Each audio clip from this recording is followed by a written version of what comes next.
Welcome back, I am Captain Xavier, and I like all things modular. And today we're going to try to build something that I've been wanting to do for a very long time. I believe I saw it on the internet many moons ago, and it's been mentioned in the comments a couple of times, and I keep forgetting to get around to doing it.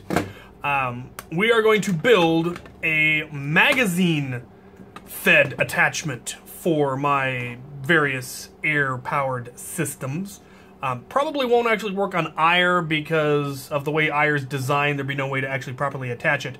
But I should be able to put it on either a Drain Blaster or a Titan that has been properly fitted for it. It would also work on the Bazooka, since those all are going to use the same attachments. But what we're going to be using is, for those of you who don't recognize it, the magazine well from a deploy.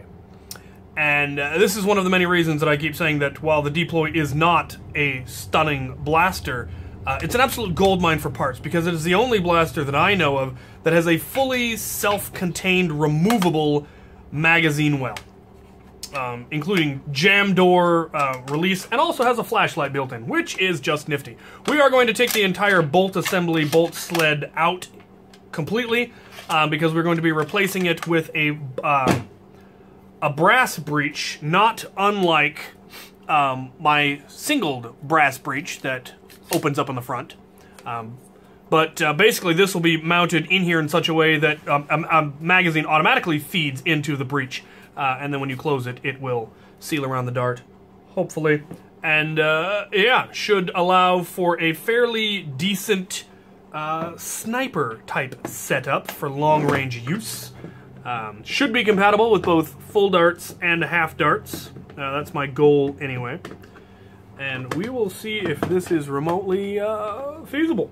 I may look into replacing the flashlight at some point. The switch has been, the soldering's come off, so one wire's loose, so it wouldn't currently work at all. But it's got room for I believe two AA batteries. No, 3 AAA batteries. I could probably find a decent flashlight or LED that would operate on that, and that would give me something. Anyway, fairly straightforward plan here. We have some 9/16 inch brass, as well as some 17/32 inch brass. These, of course, nest perfectly together. And that is what is going to create the breech. There will be a hole cut in the 9/16 that will match a magazine well, so that it can feed a dart in, and then the 17/32 will be the section that slides back to close down around the dart. So that should be fairly simple. It's really just a matter of mounting this centered, and which shouldn't be too difficult, then figuring out exactly where I need to cut the hole, which also shouldn't be too difficult. It's just be a matter of putting the pipe through a magazine and drawing out where exactly it needs to go. And then coming up with the mounting in the back, which also shouldn't be too terribly difficult. We just need to get something that's a 1/2 inch thread that will fit around that, and then center this into that as well, and that should keep that fairly centered. And then it's just a matter of adding the section onto the front that opens and closes the breech. And it doesn't need to be this long. I may go ahead and keep it the full foot for now. We'll see. On either the Bazooka or a Titan, that's going to be probably a lot more powerful than I'd ever really be comfortable using. So if I made it shorter, then it would have less power. But I need to make sure that I have enough so that I can still get it to open. Of course, I can do what I did here. I just need to get another bolt which shouldn't be too hard. I may have some blasters, some bolt action blasters that have that. I think I may still have one in a parts bin even.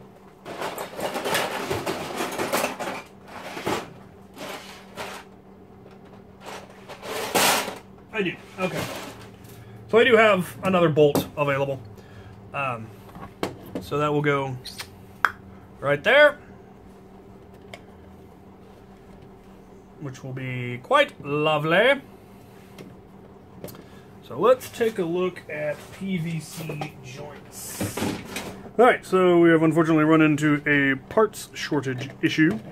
I need some 1 1/4 inch PVC because that's what this slides into, which will then allow me to interface with that. And I'm really tempted to attach it onto here, but make this part technically removable so that it can be rotated slightly to make it better line up with whatever blaster I'm putting it on. So that way if I want it to be sideways or forward or whatever, I can. And then I'm going to need something that can thread in on the inside. Anyway, need to seal the connection between here and the pipe, which is plenty of material there, so that's not really an issue. And then, of course, the actual breech, which is, quite frankly, the easy part. Yeah. But it's late and the stores are closed, so this will have to wait. Alright, the parts are in. Time to start the actual build! Just kidding, I actually forgot to film the build entirely. But here is the finished product, so we'll just go into that. So, what I have built is, as I planned, a magazine-fed, bolt-action, full-sealed brass breech attachment for any of my various blasters that take attachments. I did use a deploy magwell, as you saw from the beginning, which is, once again, one of the reasons that I always buy deploys, because I knew I was going to make one of these someday. It hadn't occurred to me to actually make it modular until recently. I was going to permanently attach it to a blaster, and then I realized I could just as easily make it modular, and so why not? And, yeah, so it's fairly simple, really. Inside there is a full brass breech. Basically, it's the exact same concept as my single brass breech that I made for Ire, but this one obviously has a magazine that feeds into it. So, of course, there was the more complicated issue of cutting the brass and the PVC to take the magazine. But really, then it was just a matter, once that was cut, that was the only difficult part. It was just a matter of mounting it into the magazine well so that it was centered. Which, in this end, I didn't alter the original hole at all. I actually filed into the PVC so that it would fit that hole perfectly. So it clamps down around it and holds it very, very nicely. And then this was really the more difficult part, and possibly the slightly less efficient than it really could be part. I have a PVC coupler that goes to the bushing that has the thread, and then there's another one of those that's been trimmed down so it fit inside the coupler, and then had some thread that went from the other direction, and that's what the brass is actually seated into. You can't see it all because it's all glued and screwed into place now. But that kept it perfectly centered and perfectly lined up so that the brass breech moves nice and smoothly. It seals completely. It doesn't actually go particularly far back into the outside brass. The inside brass doesn't. It's a fairly small actual connection, but it doesn't need to be more than just enough to seal. Hypothetically, I probably could have taken a little bit of space out of here. There isn't really much dead space because the dart gets pushed back into there a little bit, and then there's the stop that keeps it from going all the way back. So it does actually feed into the 17/32 brass for ease of firing. And yeah, then it's got a shorter, well, it's actually got, I think, a slightly longer opening to the front because it has to actually clear the whole magazine and dart and all of that. And yeah, it came out lovely. It works perfectly. it technically will fit on ire, but it is not functional.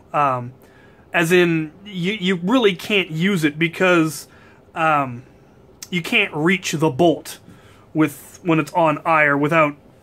I mean, obviously you can't when it's shouldered. It was actually difficult to do it when it was shouldered for the previous brass one, and this one being that much further forward, you can't reach it. So it doesn't really work with ire, which, quite frankly, it's a silly attachment for ire anyway. Way too big and bulky, and it was never intended for that.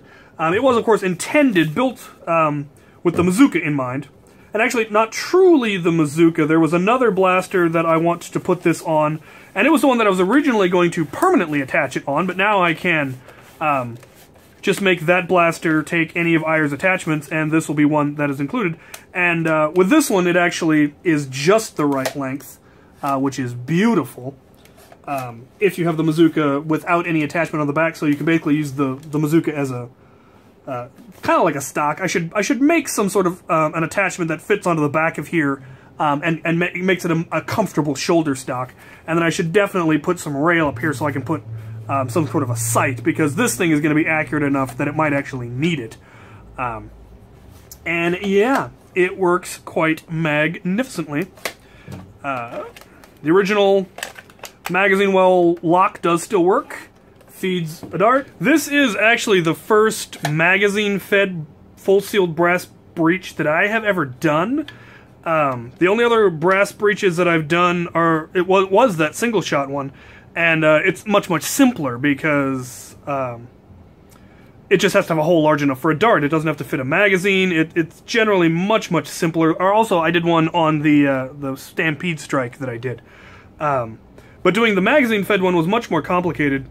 And I really have my friend John to thank for knowing how to do this, because for those of you who aren't aware, John is more or less obsessed with the concept of sealed brass breeches because they're just so wonderfully functional. And so I've had the opportunity to watch him do, well, 4 or 5 of them at least, and learned from his mistakes, and so I was able to get it right on the first try. Definitely probably wouldn't have if I hadn't been watching a master at work. So that was really nice to be able to pull this off and have it come out so very nicely. The paint's already wearing beautifully. I do not clear coat because I like it when the paint jobs wear and show the yellow underneath. A lot of people go to a lot of trouble to dry brush on silver to make it look like wear, whereas I generally let it do it the old-fashioned way, and that's just because I'm a huge nerd. Anyway, on to the next part. Firing demonstrations, I think. Alright, now I'm shooting indoors, and my chronograph generally doesn't like that, but we're gonna give it a try anyway, just in the off chance that we're able to get it to actually read. We'll see what kind of numbers it claims. 248 is what it's claiming. Now we're gonna try some worker half darts, because hypothetically, this thing should be able to fire half darts just fine.